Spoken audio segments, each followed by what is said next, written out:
I call to order the Adrian City Commission meeting for May 5th, 2025.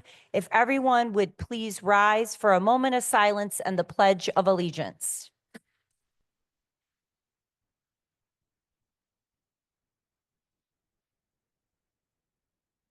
Pledge allegiance to the flag of the United States of America and to the republic for which it stands, one nation, under God, indivisible, with liberty and justice for all.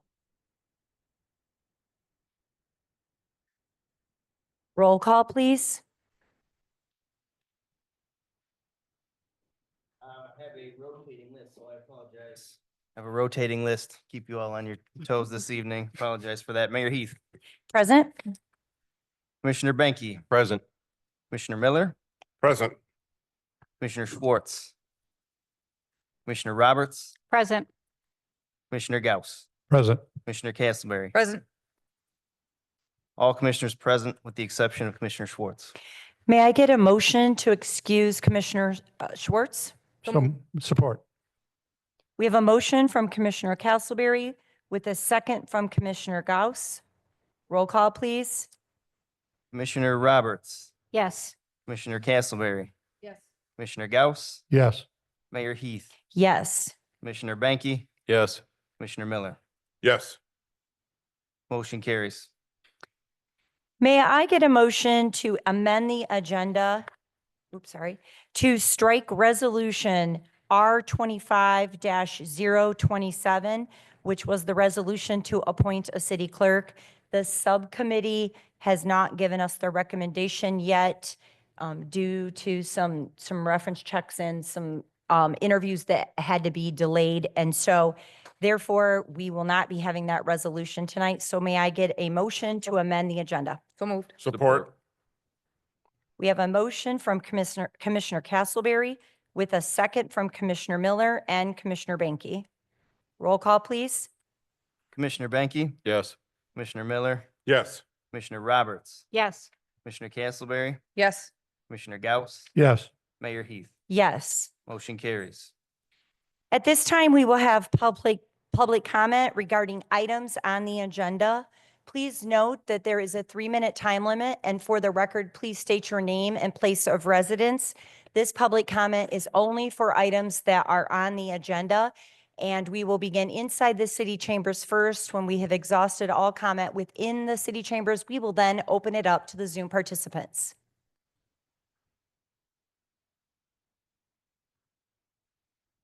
We are now opening it up to the Zoom participants.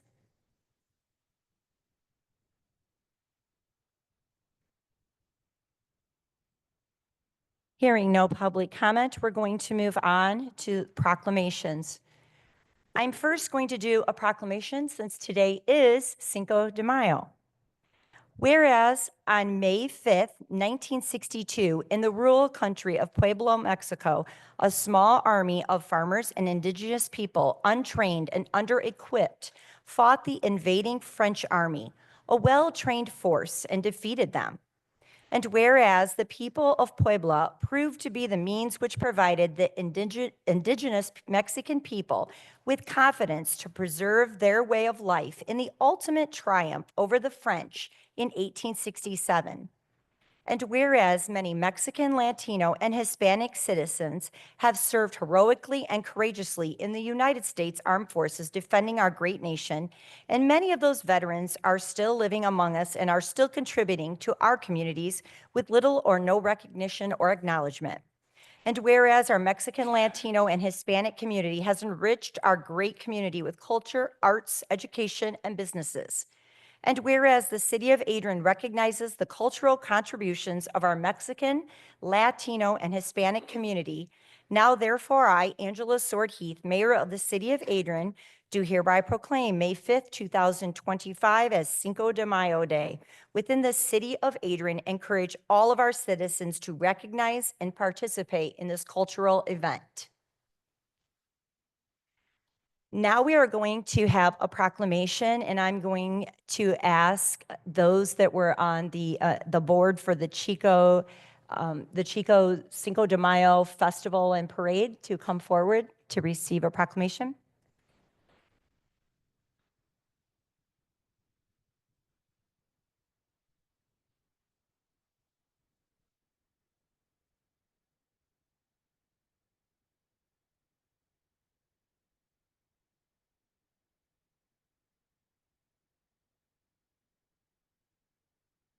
Would you like to say your name first?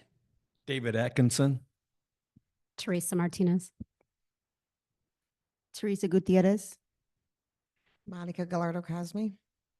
And Bob Benke. Whereas Chico Martinez is remembered for his generosity and his desire to help those in need.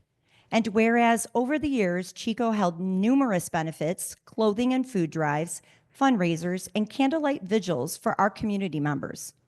And whereas Chico may be best remembered for his efforts to bring the Cinco de Mayo parade and fiesta to the Adrian community, and whereas to continue Chico's legacy, the nonprofit organization Chico's Cinco de Mayo Parade and Fiesta was formed. And whereas the organization will continue to support Chico's Cinco de Mayo Parade and Fiesta for all to enjoy, as well as offer the Chico Martinez Memorial Scholarship to the youth of our community. Now, therefore, I, Angela Sword Heath, Mayor of the City of Adrian, do hereby recognize Chico Martinez for all of his contributions to Adrian and thank the Chico's Cinco de Mayo Parade and Fiesta organization for continuing his legacy and providing the citizens of Adrian with this cultural event.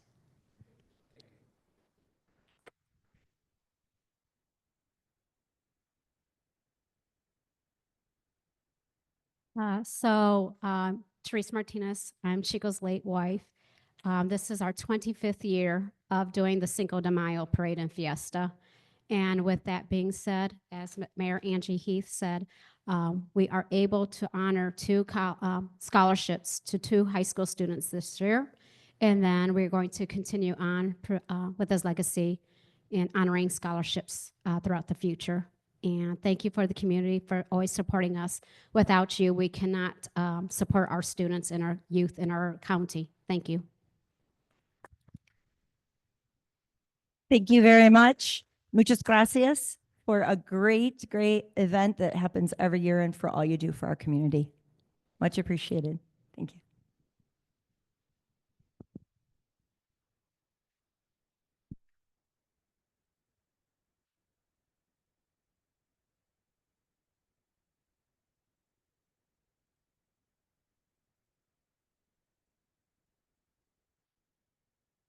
I have one more proclamation that I'm not going to be giving to anybody today, but I'm going to read it because I will be giving it at the event that is coming up on Thursday, May 15th at 11 a.m. over at Oakwood Cemetery for the police memorial. Okay, but I'm going to be reading it today because we will not have another meeting until after this event happens and after Police Memorial Week happens as well. Whereas law enforcement officers put their lives on the line every day to protect the rights and safety of others. And whereas, as we go about our daily lives, we often take for granted that police officers will be there when we need them, never thinking about the sacrifices they have to make. And whereas there are more than 800,000 law enforcement officers serving in communities across the United States, including the dedicated members of the Adrian Police Department. And whereas the City of Adrian desires to honor the bravery, dedication, and service of our law enforcement officers and to remember those who have fallen in the line of duty, including the first Adrian officer to be killed in the line of duty in 1880, Officer Dennis Lyons, as well as patrolmen Bobby Williams and Stephen Ruther, troopers Brian Erickson, Cal Jones, Douglas Pillow, and Roger Adams, Deputy Stanley Hosington, and Constable Richard Teskey. Now, therefore, I, Angela Sword Heath, Mayor of the City of Adrian, Michigan, do hereby proclaim May 11th through 17th, 2025 as National Police Week and May 15th, 2025 as Peace Officers Memorial Day in the city of Adrian, and call upon the citizens of Adrian to honor those fallen heroes and their families and to show respect and appreciation to the officers who are continuing to protect us day and night, allowing us to enjoy freedoms that would not be possible without their sacrifice and dedication. And just to remind you again, if you would like to go, that event is at Oakwood Cemetery on Thursday, May 15th at 11 a.m. And I do know that the keynote speaker will be Brana Kali at that event, but it is a very moving and great event honoring those that have given their lives, both in Adrian, but also in Lenawee County. And, you know, it's something just to never take for granted that, you know, we have people serving and protecting and taking care of us, and they are putting their life on the line every day when they are out there. So thank you. Moving on to our work study session. We will begin with our administrator search update. And if you can just reintroduce yourself, since we might have a lot of new people, both in the chambers and online. Thank you. Good evening. My name is Amy Sell. I'm with Yo and Yo HR Advisory Solutions. Very excited to be back and to partner with the commission on the next steps for the search. My goal for tonight was to understand if there were additional services that you wanted me to further scope, to gather some timeline thoughts. And then after that, I'll go and provide a detailed plan and scope to Heather on the HR side and work through logistics and next steps. So as I mentioned when I was here before, there were some opportunities to look at working on the strategic plan, looking at a refresh, project management for that, laying out some leadership development and training programs as well. So the one area that would be helpful for me to know about your wishes is around getting additional input from stakeholders, because then I could build that into my intake process when gathering input about the next city administrator. Or if we just want to do the search kind of straight up, I can go either direction. So. Yeah, I know feedback I received has definitely been on the favor of having opportunities for stakeholder input, whether that is in a town hall type session or maybe a bigger opportunity, and then maybe some smaller focus groups with department heads, with city employees, various different perspectives. Great. So just to clarify, Michelle, can you turn us up just a little bit? I know I'm very loud, but I don't know about everybody else.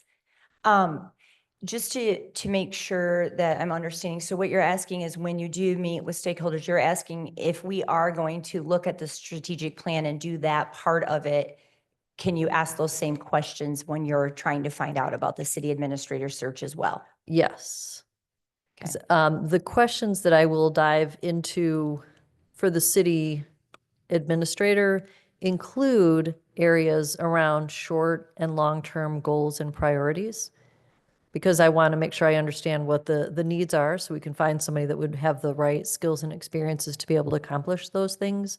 So it works very well to just add a few more questions as well as the listening sessions and focus groups, and to kind of feed two birds with one seed, so to speak, for those bird lovers out there that don't like the other analogy. So that it would be easy to combine that, and just to make it a more robust intake process, so that there's even more community input. I would recommend also that we would do one-on-one meetings with commissioners and department heads. There would also be a Zoom or a video, electronic survey that could be done by any staff members or community members. But then there would also be focus groups and listening sessions that would be set up for in-person conversation. And are you talking about combining all of those as well as like goals for the city, strategic planning, plus the city administrator search, even within those focus groups Yep. and all of that? Great. Yep. I think that's great if we can do it also that we're not going back and doing it all again after we get a city administrator. At least that's my opinion. Amy, I'm a big proponent of the town hall concept too. I think I've seen it work very well in the past. I think when the commission hired Nathan Bird a few years back, they used that process and I thought that was good. I think probably not part of this process, but I think we're going to be looking for some kind of assistance, and I'm only speaking for myself, in developing our evaluation project or whatever you want to refer to it. We need to do that desperately. So we'll be looking, and I know that was part of your package as well. Definitely. Thank you.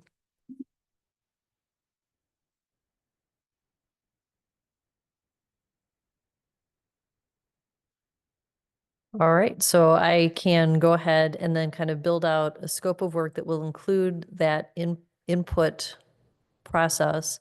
I will also build out in a little bit more detail the other elements for your review and approval. But I can start, working on that, and then I'll start working to schedule those dates and times for the input and get the survey ready and provide a more detailed time frame for everything. I did kind of just at a high level look at the timeline, and the month of May would be really focused on those intake meetings, surveys, focus groups.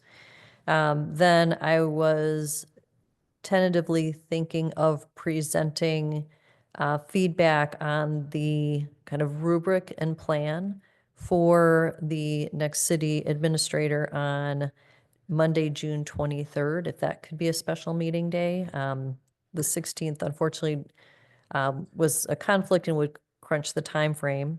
Then we would launch the search the next day on June 24th, keep the posting open through July 27th.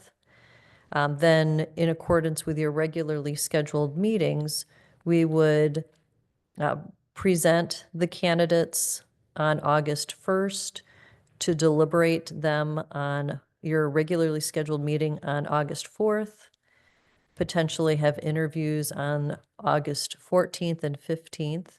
If that worked with, vacation schedules, so that you could deliberate at your regularly scheduled August 18th meeting. The schedule can be further modified based on availability, but I did want to suggest that timeframe would be feasible as well. That sounds good. Yeah. Sounds Okay. great. Great. All right, I'll put everything in some documents and get those sent over, and look forward to working with you. Thank you. Thank you Thanks, so Amy. much. Appreciate it.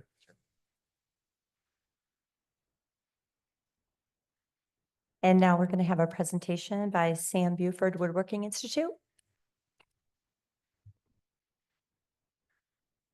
Thanks for having me, everybody. First, I would like to start by extending an invitation on May 30th and 31st. That's a Friday and Saturday. The Adrian Armory is hosting our 2025 graduates for a gallery show.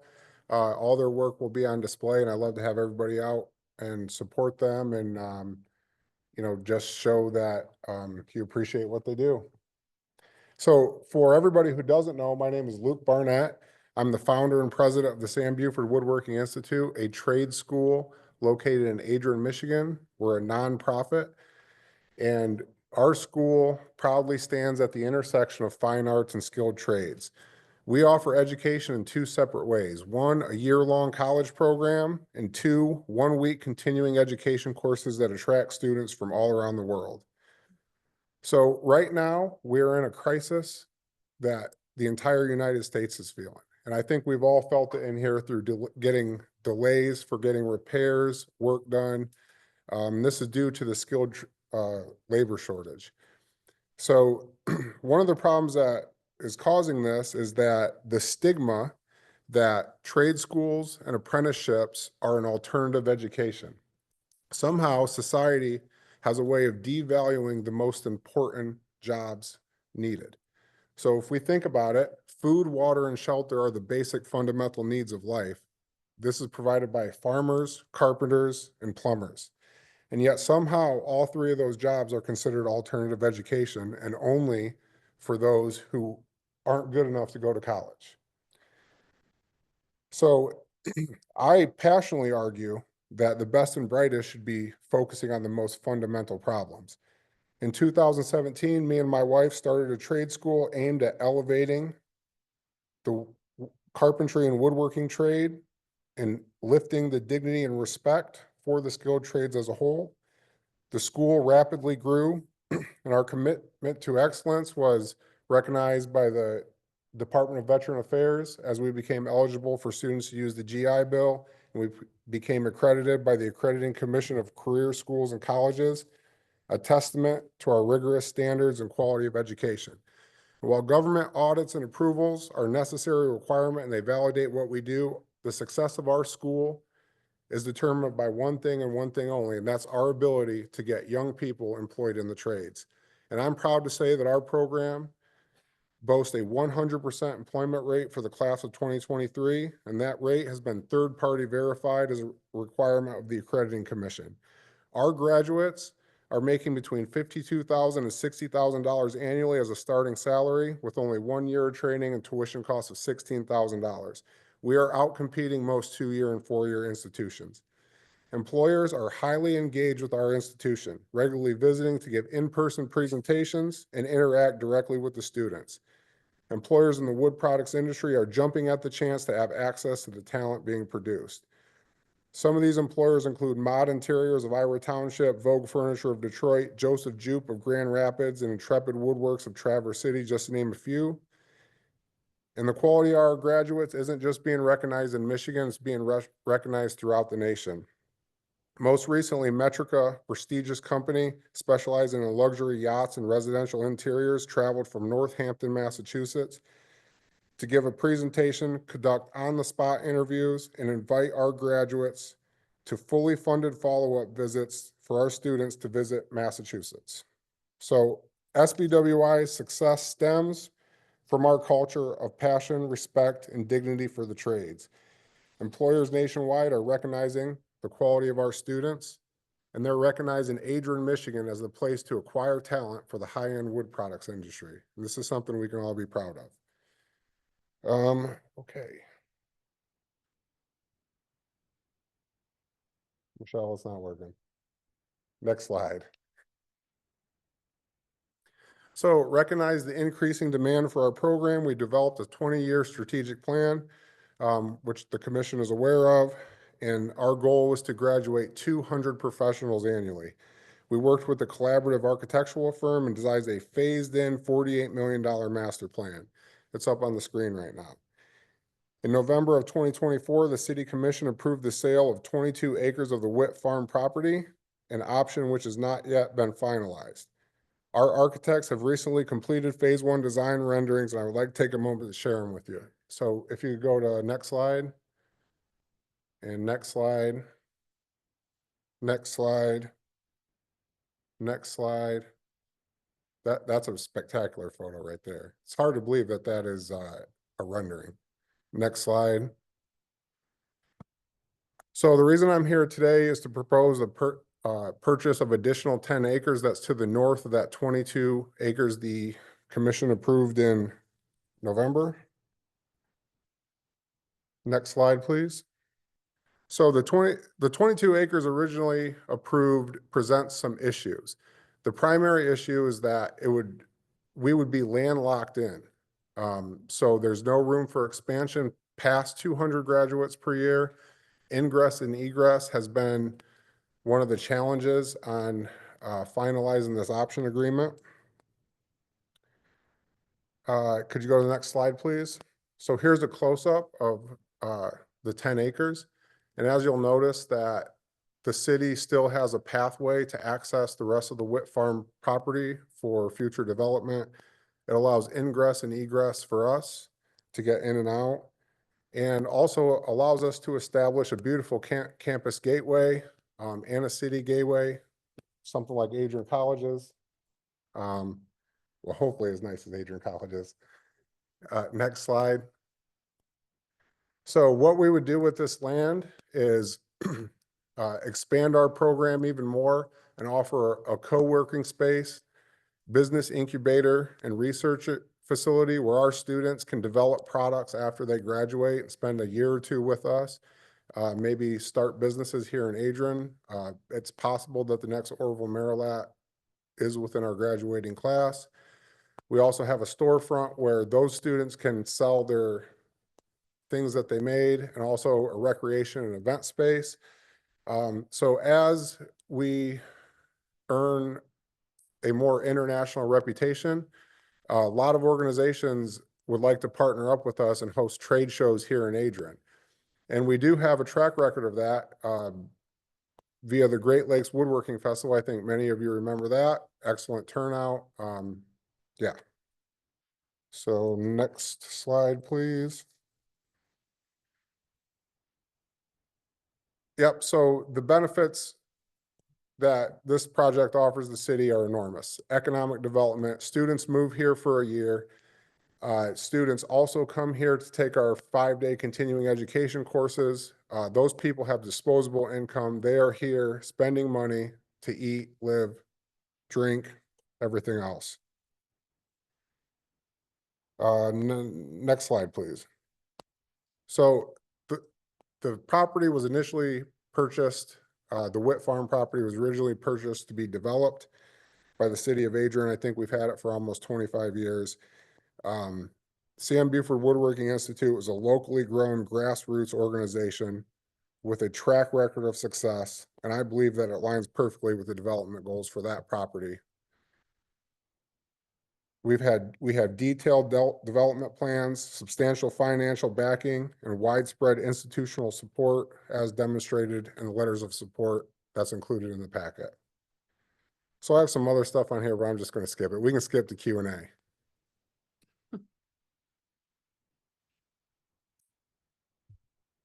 The paperwork that you gave us, Luke, added, you had some letters from Michigan State, et cetera.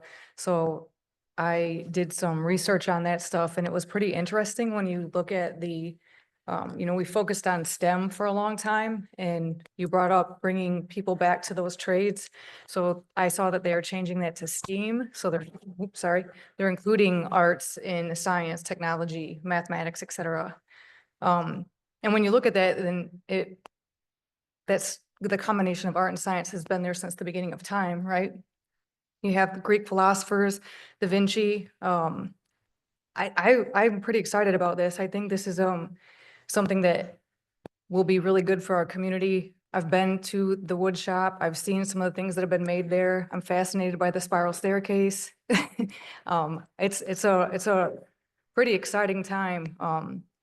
STEAM creates creative thinking, analytical thinking, problem solving, critical thinking, visualization, and better ways to communicate. I can't see a negative Yeah, in thank you, building Kelly. this program. And to expand more on the partnership with Michigan State University, what we're working with them is known as mass timber. And this is a new revolution of sustainable construction technology. Michigan State University is leading the Midwest on this. Imagine taking very large beams like this and having them all made out of wood. Well, it's sustainable.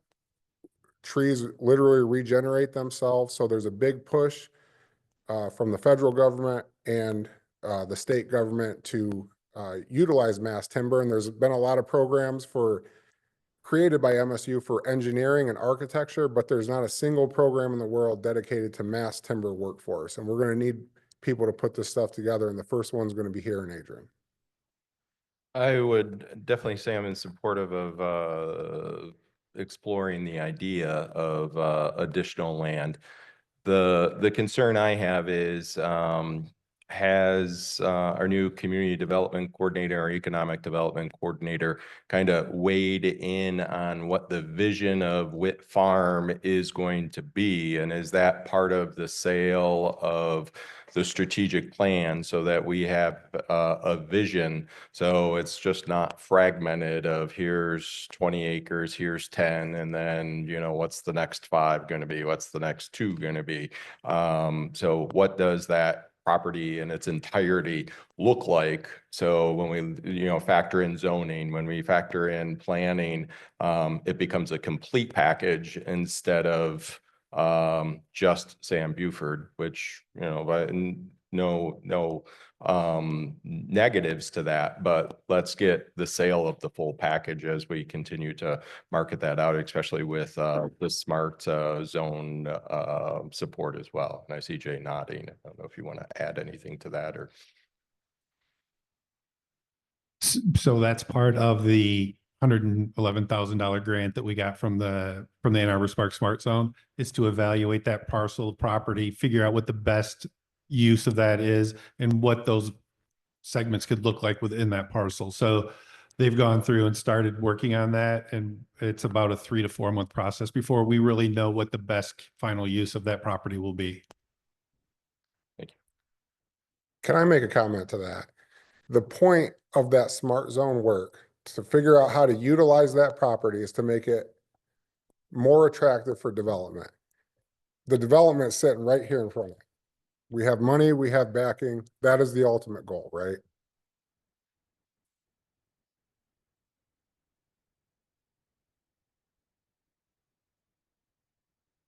I have to say, the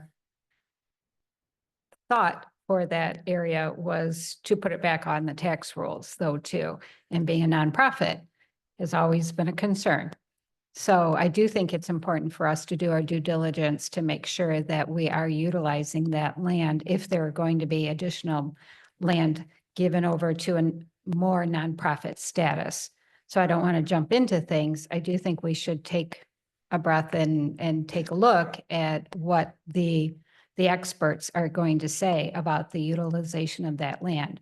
I can't imagine that it would come different than what you have planned. I assume that Jay will provide information to the Spark, and make sure that they understand where we're at right now with what we've proposed to sale and what you're interested in additionally buying. So I'm in favor of waiting just a little bit and making sure that we are utilizing the land in the way that it's appropriate. Speaking to that, that is one of the questions I actually had. With a business incubator and like a storefront there, will that fall under that nonprofit, or is that going to fall under like, and put it on the tax roll for at least that frontage if this were to happen? I'm just curious if you've researched that or figured that out yet. Yep, so the business incubator would fall under the nonprofit status, but the storefront would not.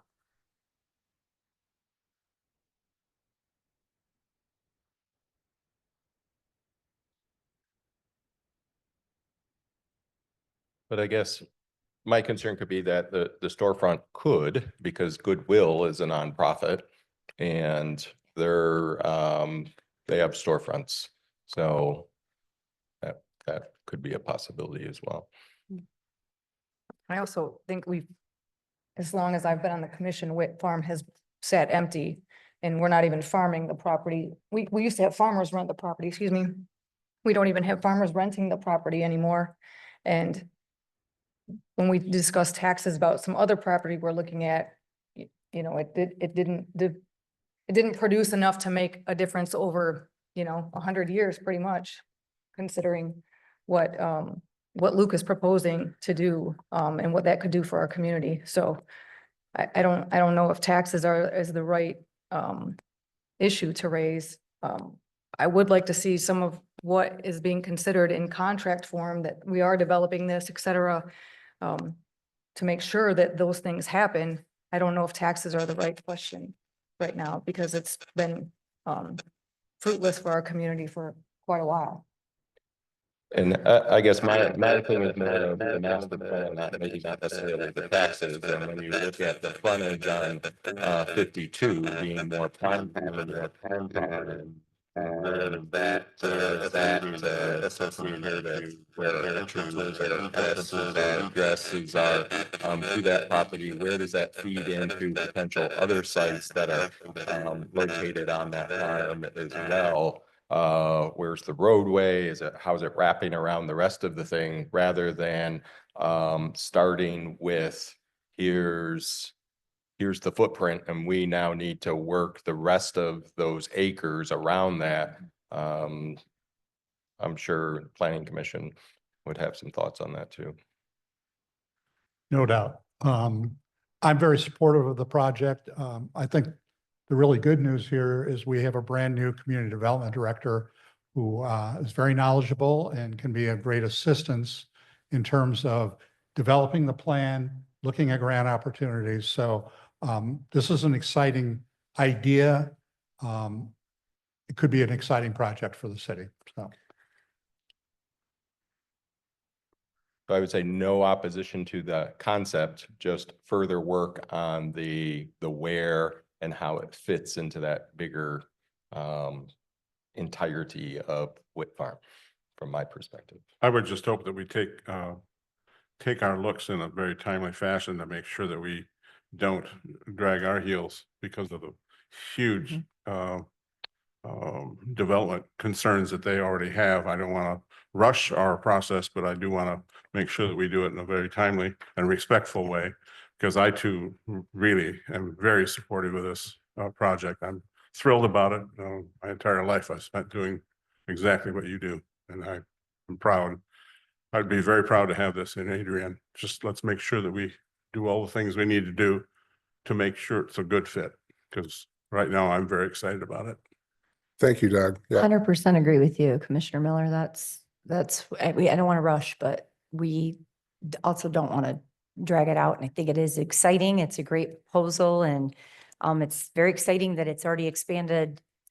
It hasn't even begun yet, and it's already expanding from what was originally proposed. So it seems like it's already building that momentum, and it hasn't even been put into action yet, and it's already building that momentum, and that's very exciting to see. Absolutely. If this was approved in 3 months, when would the construction of those buildings be complete? It could be as soon as 2 years. And the remaining buildings in the back are still also within 2 years, or is that No, part of the? no, that's part of the 20-year plan, Okay, which was slide number 2. okay. So this is actually front loading it. Correct. Yep. Okay. Yep.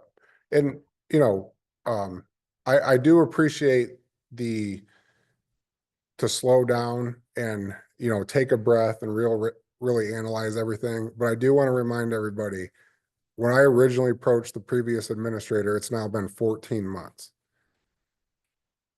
That's a long time. That's a long time.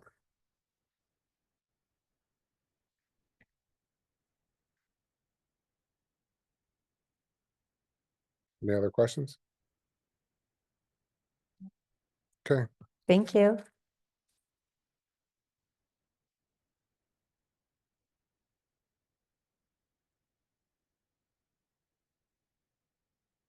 All right, and now we're going to move on to blight stories and point of sale.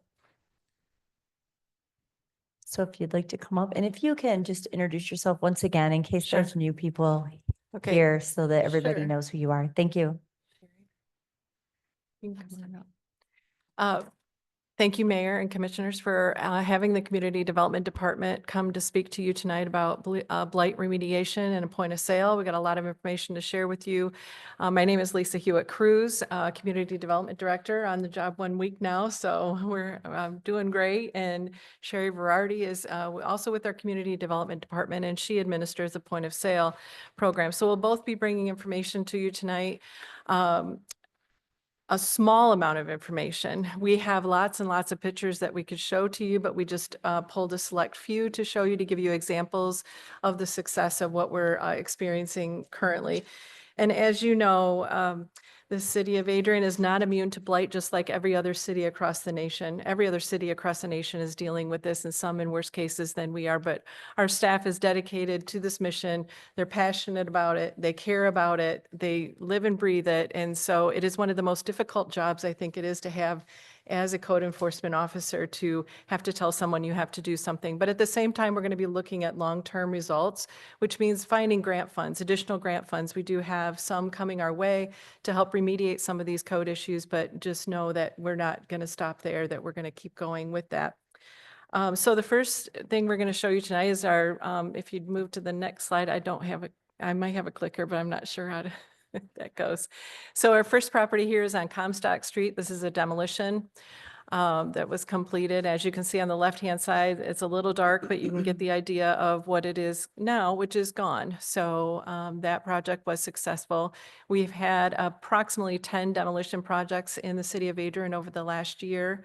And the Daily Telegram, the access is not part of necessarily our department, but we are seeing progress in that area too. So it looks nice to have some of those buildings down as well, even though those are commercial properties. Next slide. This particular property is on Locust Street, and it was debris removal was the primary focus here. And, you know, even though it seems like it's not a lot, it really is a lot, because it is an attractive nuisance to pets and other things and nuisances that we don't want as neighbors. So that one was cleaned up. And the next one, this one is a little bit from a distance, but you can get the gist there that there are junk vehicles, lawn furniture, excessive debris, and on the first two photos, and then on the last photo is the after, where it has been cleaned up. And the last one, East Church Street, is in process or in progress. And you can see it's quite a significant change, quite a significant improvement. And, you know, in this particular case, and many throughout our city, by improving these properties, they're building assets for their neighbors and not taking away assets from their neighbors. And that's what those, you know, the blue property does in the end, is takes away assets from their neighbors. Okay, so I'm going to move on to the point of sale ordinance. And as you know, that it was effective November of 2024. And next slide. So highlights of the point of sale applications are available through our website through the point of sale application. And this particular PowerPoint presentation is live. So you can click on that link and takes you directly to our website, which is going to undergo a renovation itself here soon and make it a little bit easier for those visiting our website to navigate. The staff will determine if property qualifies for an exemption, which would be new construction. Certificate of occupancy issued within the last 3 years exempts them from having to have a point of sale inspection. If an inspection is required, staff will schedule, which Sherry will schedule and perform that inspection. And the inspection is exterior only, and there is no fee charged for that service. The tool that we utilize for the inspection is the 2024 International Property Maintenance Code, the IPMC, and the City of Adrian zoning ordinance as amended. And our inspection results are communicated with the seller and sometimes with the realtor or whomever else has been given that authority to see those results. Next slide. If the property has no violations, then we issue what's called a certificate of compliance, and they can proceed ahead with the closing on that property. If the property needs repairs and the seller is notified that a corrective action is required, we can issue, hope I don't get ahead of myself, but a conditional certificate of compliance. For repairs needed, seller is provided various options on how to resolve that. They can be done after closing. They can be done by the buyer after closing. Preferably, we like to get those done by the seller before closing, but in many cases, those repairs, due to our weather here, cannot be done. A house can't be painted in December. So we have some workarounds to that. And if the property is sold without a point of sale inspection, the buyer is responsible for correcting any violations that may exist. There is a copy of a flow chart on our city website. Again, that link there is live, and you can click on that to get to that flow chart that kind of breaks this down for you. But what we've done here is simplify that as well. And that flow chart will be updated to probably within the next couple days. So our main contact point is Sherry Berardi, who is here tonight, and her phone number is there and her email address. And please reach out to her if you have any questions or concerns or about the process itself. She's doing an amazing job on keeping on top of this and her follow-ups with these inspections. So to give you kind of a current status of the point of sale, as of right now, a total of 75 inspections have been conducted since the implementation in November of last year. A total of 19 certificates of compliance have been issued, and a total of 56 dwellings have been inspected and violations found. And of those, 22 dwellings have agreed upon resolutions to completing required repairs. And of the 22 stated above, 6 dwellings completed repairs prior to the sale. So at this point, I'm going to turn it over to Sherry, and she's going to give you some general feedback on what she feels has happened to date. And then she's going to go through some photos of before and after shots of properties. Hi. For those of you that know me, you'll know that I like to talk, just not in front of a microphone. The point of sale ordinance has received positive feedback from homeowners, agents, and buyers that I have experienced. While change can be challenging, this ordinance helps reduce blight, increase property value, and revitalize neighborhoods. Since inspections focus only on exterior, the process remains quick and efficient. As a resident myself here in Adrian, I have personally seen its benefits.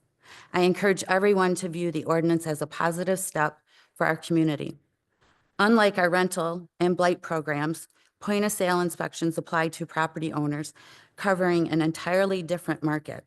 The inspection process is more comprehensive, addressing issues that traditionally blight inspectors don't have access to. Initially, I was skeptical. I quickly changed my mind after seeing the ordinance in action. In my opinion, the point of sale ordinance is already making a difference and will continue to improve our community.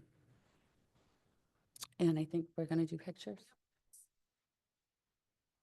So this point of sale inspection, I can go through all the inspections, but what we did was take the ones that stood out on each property. So on this one, it turns out that both the sheds were on a neighbor's property and they were getting ready to sell. So the last picture you'll see after I did the point of sale, the seller agreed to move the sheds and they're gone. The neighbor didn't know either that those were on his property.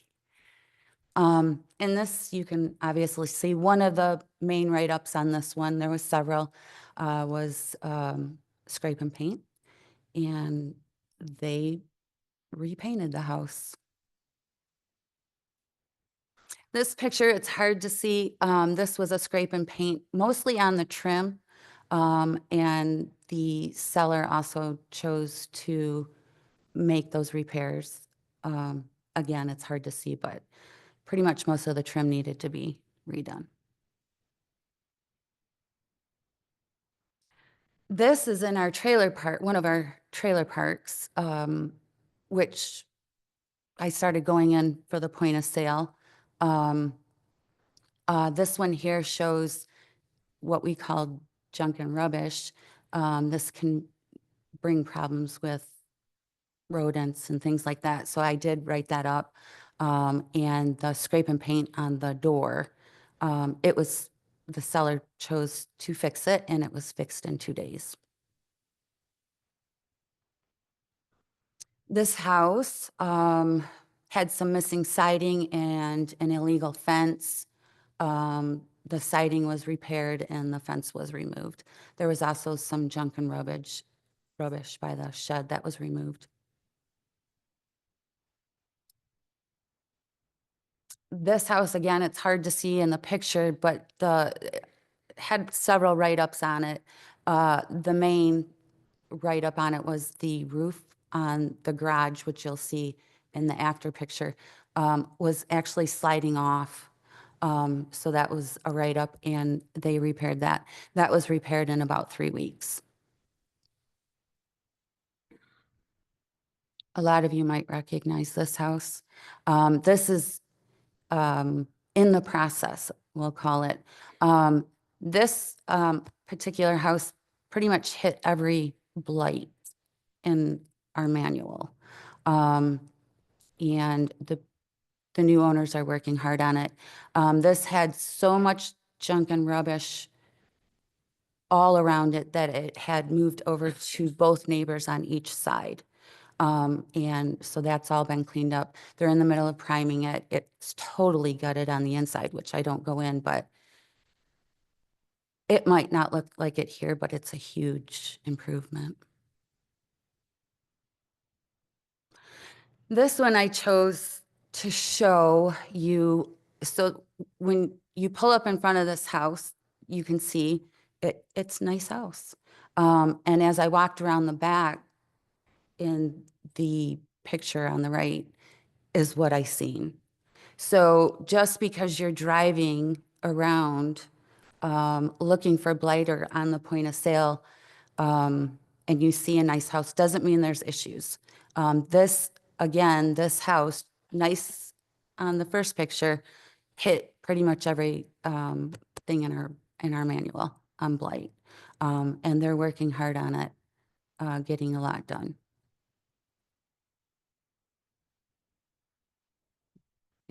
Is that it?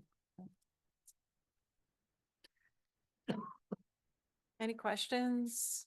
So I just had a question. I was doing the math up there, and if 56 were given violations and 22 have decided to go ahead, does that mean those other 34 have decided to not sell, or where is the status of those? Do you know? I've only had one that has recently decided not to sell. And not because of the inspection, they just said it's a busy time, so they decided not to sell. The other ones are going to make the repairs after the sale. Right. So the buyer is making the repairs. Has agreed to make the Okay. repairs, yes. Okay. Thank you. All right. You're welcome. So what item or items are like is the top concern, the top issue when you are doing the point of sale inspection? Is it trash removal? Is it or is it painting? Is it structural? Is there anything that's like really stands out? I look at all of it, but I think you're asking what What am is I most seeing the most? often? Yes. I would say a tie between cleanup, junk and rubbish, and the scrape and paint. We currently are subsidizing these home sales because we're not charging a fee. So that's going to be something the commission's going to need to establish moving forward. We also never implemented the escrow aspect of this project, which will cause bigger implications with title companies and with the banks. Is there any, in your week here, Lisa, is there any discussion in terms of where that would go? Or are we just waiting for the November vote to move forward on those things? Well, I do want to say that I acknowledge that, and I realize that right away that is an issue, that there isn't an escrow amount set aside to be done after closing. We're taking it on the onus of the buyer that they're going to complete those repairs, and that isn't always the case. So it is something that would need to be seriously considered if we keep the program and a few other things. There are a few other gray areas. But again, I haven't put a ton of thought into how that could be implemented, but it does need to be addressed.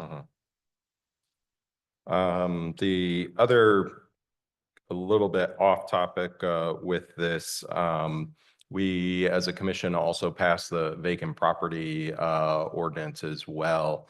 And I think maybe if input with the rest of the commissioners, if in the future we could get an update on how that inspection process is going, because I heard a comment that was made about the one property being totally gutted inside.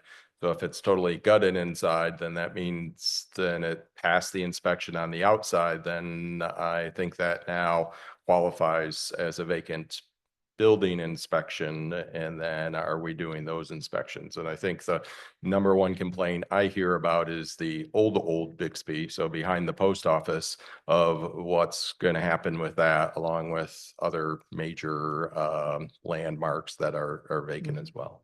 And I totally agree with you on that. It is something that I would like to bring back before the commission with is a full report of residential and commercial vacant properties that have been identified, addressed, and where we're at. And I could probably have that available for you at at the June commission, not the, yeah. It is on my radar of things that I would like to report back along with the rental inspection program and the status of that and how we're working to remediate the blight through those 3 ordinances that we currently have. And so thank use. you on that. So no rush from that, but just on keeping that on the radar. The one thing that you made mention of associated on the blight side of things, the one property up there on Locust I was involved with because of one of the residents. And it's more of an issue that the people who own that house have a disability, and it was just put the trash out the back window. And how do we find a way to get the trash from the garbage can out to the street every week, helping the neighbors instead of going through enforcement every 6 months once the trash piles up too much, which I think Right. is a bigger, more constructive process to helping people stay in their homes, but then also from a point of sale thing, if those disabled folks know that they can't fix the house because of their disability, then that just forces them to stay longer when they could be learning of avenues to move out. And I think that's a really good point to make, and that the important piece here is communication. We need to educate individuals within the city, homeowners, or rental, whatever it may be, of what tools and services are available to them, but also what are their requirements. And we are going to have eventually a general email account, which has been established, it's not been announced. And when we revise our website, we will have those tools available to people to contact us to find out what resources are available to me, just like you said, getting my trash out and back. So we're ticketing less. We're trying to help people and not just handing out, tickets or violations. We want to create a level of communication and trust where they can contact us and help them through that process. Great, thank you. Can I speak on that real quick? On Locust Street, I took care of that.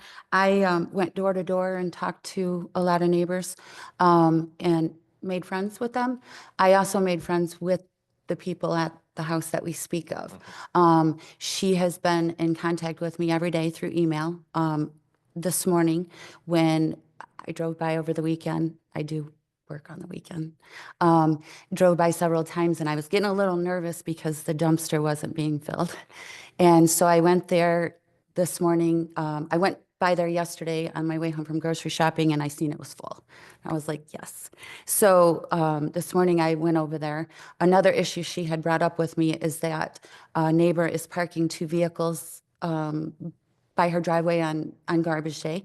So I got a hold of Stevens, and I'm meeting them over there tomorrow with the homeowner. We're going to work on making sure that her trash is out.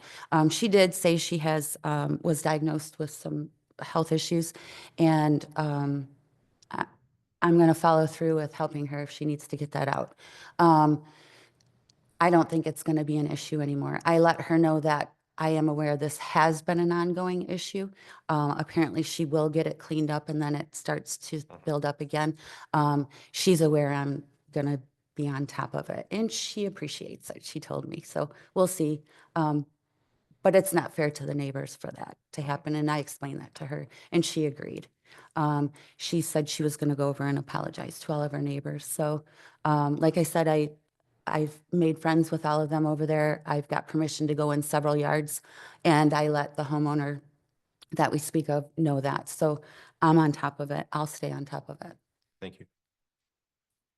This is the compassion I reference, working to make sure things happen and stay on course. And I greatly appreciate, Sherry's help in doing that. Any other questions for us? Thank you. Lisa. Appreciate Thank it. you. Thank you. Thank you for hiring Lisa.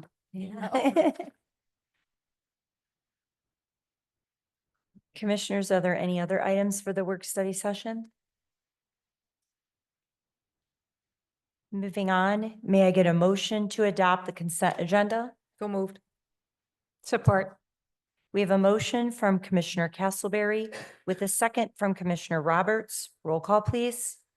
Commissioner Castleberry, Yes. Commissioner Gauss, Yes. Mayor Heath, Yes. Commissioner Banky, Yes. Commissioner Miller, Yes. Commissioner Roberts. Yes. Motion carries. Moving on to the regular agenda, under ordinances.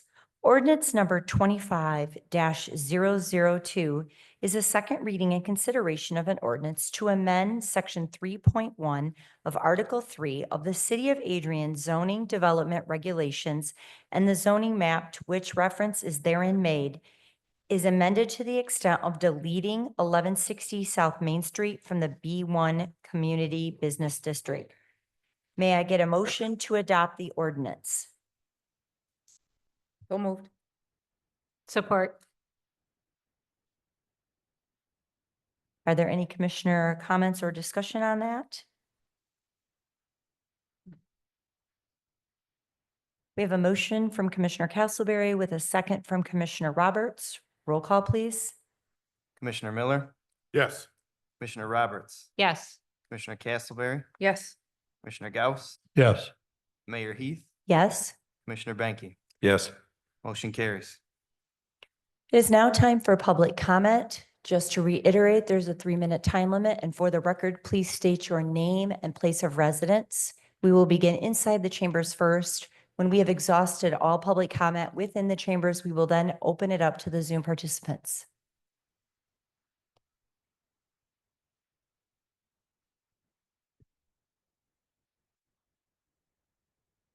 Hello, Casey White, Madison Township resident. I am a Realtor here and do quite a bit of work representing buyers and sellers here in the city of Adrian. So first, I do want to say Sherry is doing an amazing job. I mean, she is a very personable person.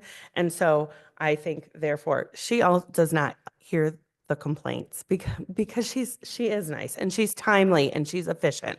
So I do want to say that. Lisa, welcome. I think that you're probably a really great fit for this job. So I am excited to see what happens. Because the big issue here, I'm right now, it's free. There's no escrows. Of course, the buyers are saying, sure, I'll take care of it. The worst of the homes, of several of those slides were transactions I was affiliated with. And so I'm familiar with how they came down and how they happened. The worst of the homes typically are going to have a cash buyer. They're an investor. They were going to fix it up to sell it. So they were already going to do that work. So they're fine. Yeah. I was going to do all that anyway. I'll sign it. It may be different if an escrow needs to be held because who sets that dollar amount on what those repairs are going to cost? Who's holding it? Is there going to be a draw available for the contractor? There's numerous questions when it comes to that. Some of the homes, when the report is available, is a deterrent to some buyers to even look at it because they don't want to take that on. So there's less buyers for that home. Some of the homes, one of those homes, we had negotiated the repair up front for what was on the city report, and did it, and then the lender came back with more repairs. So we had to and it was all exterior. We had anticipated those would be lender required, but there were more. So it's cumbersome. It got done, but I don't know that investor is gonna buy again in the city of Adrian. He was an investor that buys and fixes up and resells, and I don't know that he'll look at the city again. We'll see. It depends on what I think on what transpires, but right now we're not seeing the issues. It's going to be when escrows are required, when fees are required, getting a seller to go down and pay for that. Or try to pay it online if they're not technical people. You know, that's going to put delays on things and getting these reports. We still have many agents and out of area agents and residents that are not aware of this. And so we're having to talk to them daily. Thank you.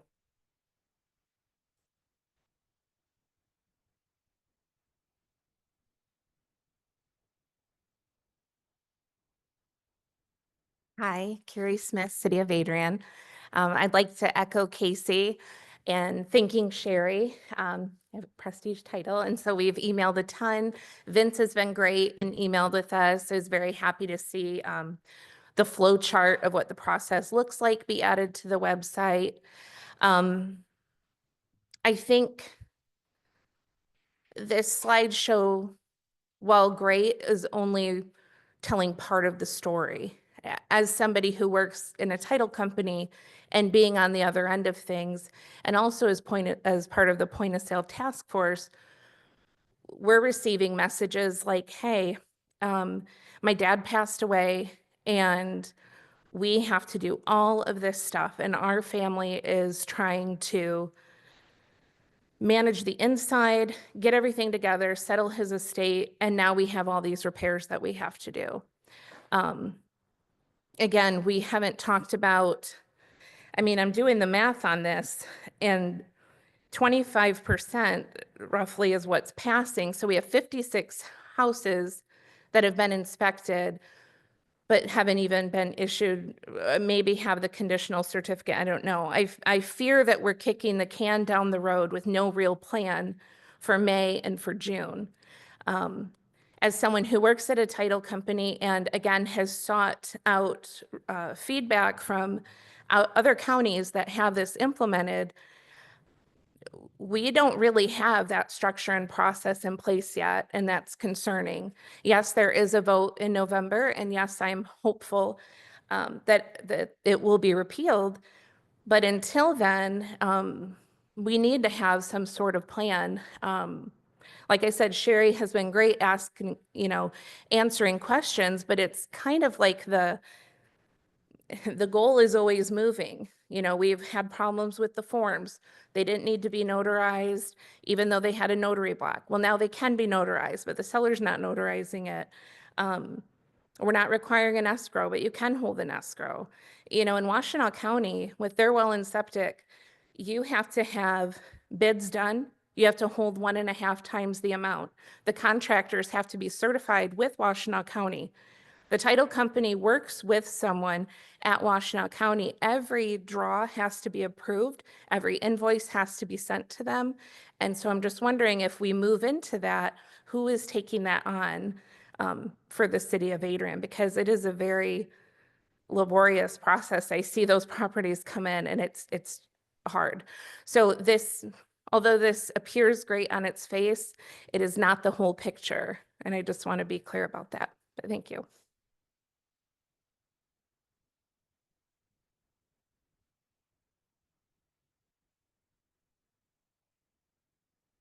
Carolyn Marr, City of Adrian. I'd like to remind all of you concerning Sam Beaufort Woodworking Institute, a bird in hand is worth more than two in the bush.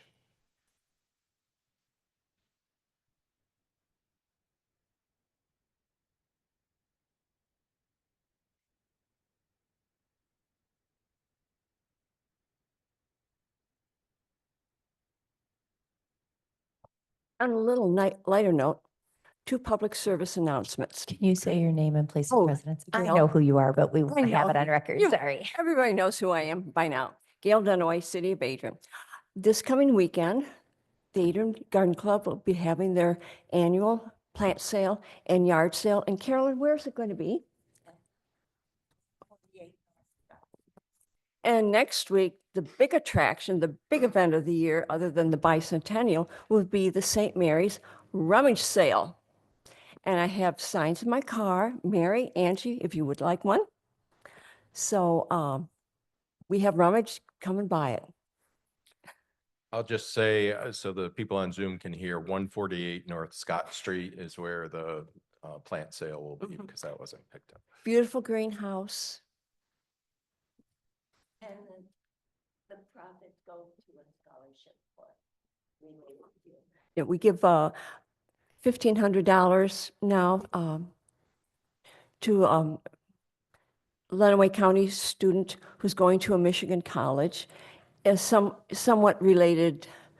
Well, we don't do flower arranging, but environmental concerns, biology, ecology, that sort of thing.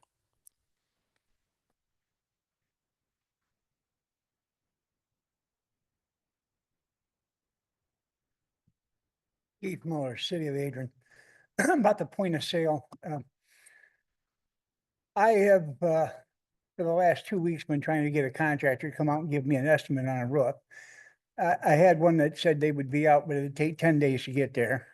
And, you know, you do this point of sale and we have to fix something, according, from what I remember, when you guys voted this all in, you had 2 weeks to fix it. Well, you can't even get a contractor out in 2 weeks. And then you showed a picture of a trailer park, right? A trailer in a trailer park? I thought that the city of Adrian didn't have any jurisdiction over trailer parks, because I asked the former city administrator about the trailer park behind the donut shop, Morning Fresh. I said, and that's in the city of Adrian that I understand, but you need a tetanus shot to go in there. I don't know if you guys have been in there, but that's a slum. And if, you know, that's where you guys ought to be walking through right there. Get a guard dog and a tetanus shot and walk through there. But it's a slum. And you should clean your own houses before you start making, you know, there's 80 or 90 trailers there, and probably 95% of them aren't even inhabitable, but people are living in them. And somebody should be checking that out. Thank you.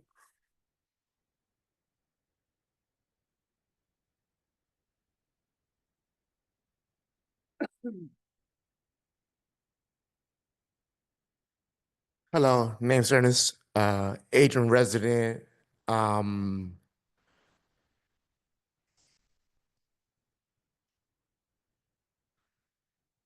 oh yeah, my bad. I'm thinking. Um, every person that's a registered RSO should not live by schools or parks. You know, look at it, look this. Let me tell you what the RSO stands for. Okay, RSO stands for registered sex offenders shouldn't live near schools or parks, because that's going to victimize kids or other somebody that's already been evicted. I mean, a victim.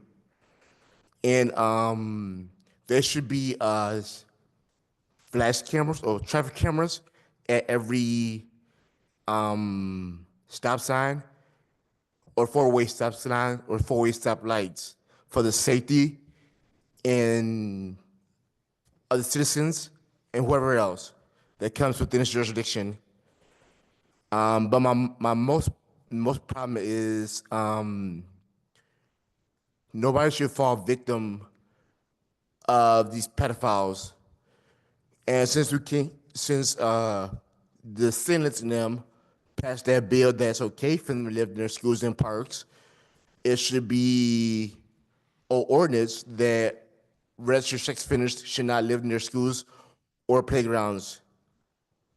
Because I have a heart for any and everybody. And also, instead of schools practicing fire drills or tornado drills, they should be practicing active shootings, since this is going nationwide through the school shootings, probably like 5, 10, however much more throughout this nation. This is what this jurisdiction should practice in Adrian public schools is active shootings, so that so that the school district can prevent that from happening.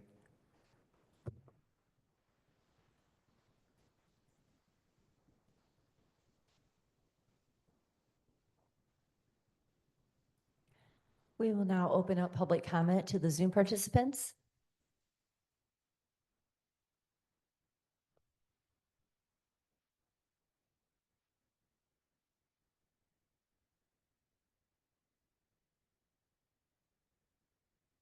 Hearing no public comment, we are now going to move on to commissioner comments. And I'm going to start these out with recognizing our Economic Development Director and Main Street Director, Jay Marks. He saw a need, he took care of it. The parklets came out and they looked a little weathered from last year, and it needed to get done. And there are pictures and proof. He was out there staining those himself to make sure that job got done. And it really beautified the downtown. So we thank you very much for going above and beyond your job duties there and making sure that our downtown looks beautiful. So thank you, Jay. And also want to recognize that the Lenawee Chamber of Commerce Ambassador of the Year is one of our very own city commissioners, Mary Roberts.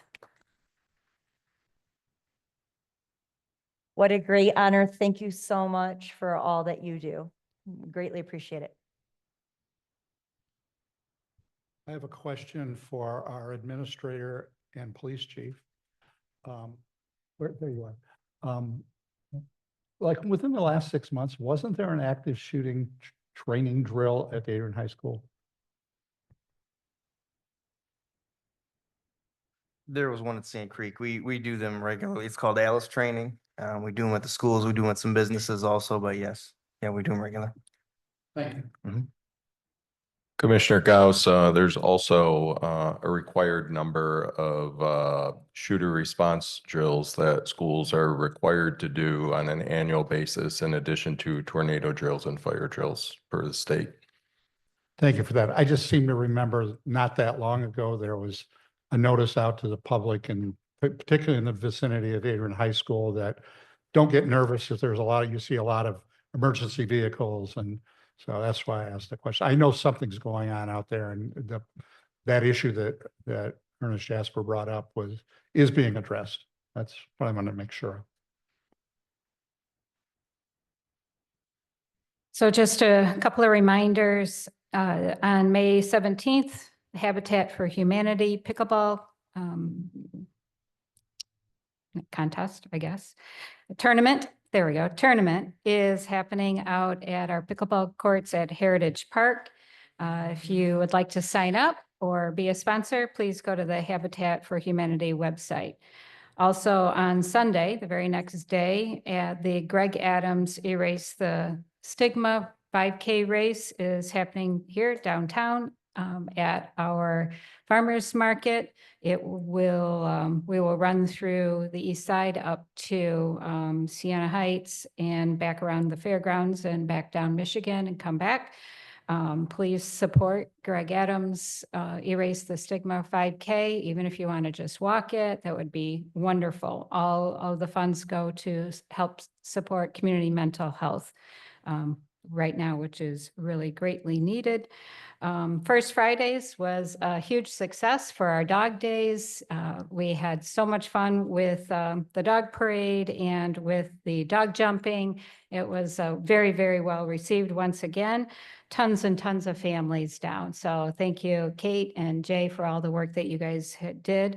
Just want to remind you that June's first Friday, I think June 6th, I didn't catch the date, I didn't look, is going to be a golf theme. So there will be team putt-putting going on throughout downtown. So if you and some of your friends want to get together and get a team together, you can do so. So it should be fun. Have a little contest of putt-putting going on downtown. The last thing is Michelle, as once again, has done an outstanding job with the marketing of our bicentennial, so that I was able to get a table down at First Fridays on Friday night. I have bicentennial event schedule with our sponsorships on the back. Please take one or two or three and hand them out, or find a place to put them. We also are promoting the bicentennial with stickers. So a lot of you, maybe you don't, but a lot of younger people or people like me, we use stickers, we use reusable water bottles, and a lot of people have stickers for them. So I have lots of stickers to promote the bicentennial. And if you'd like one, you can come up afterwards and get one.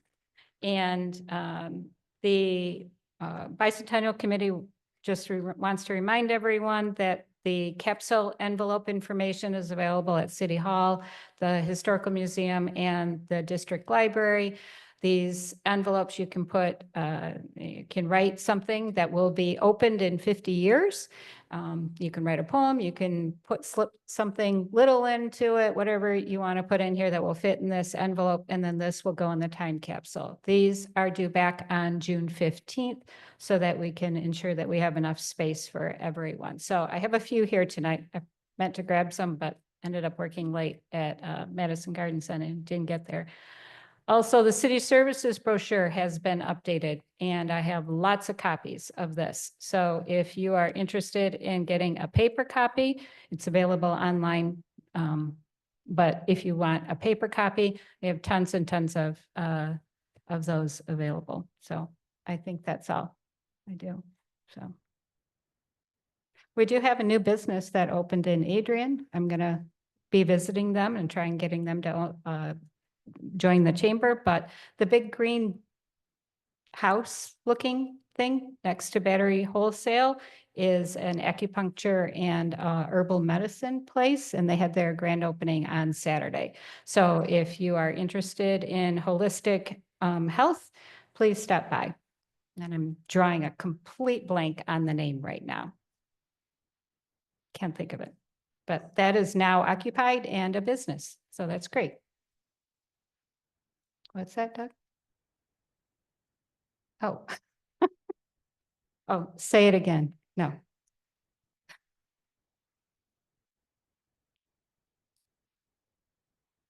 All right. May I get a motion to adjourn? All in favor, say aye. Aye. Meeting is adjourned. Thank you, everyone. Yeah.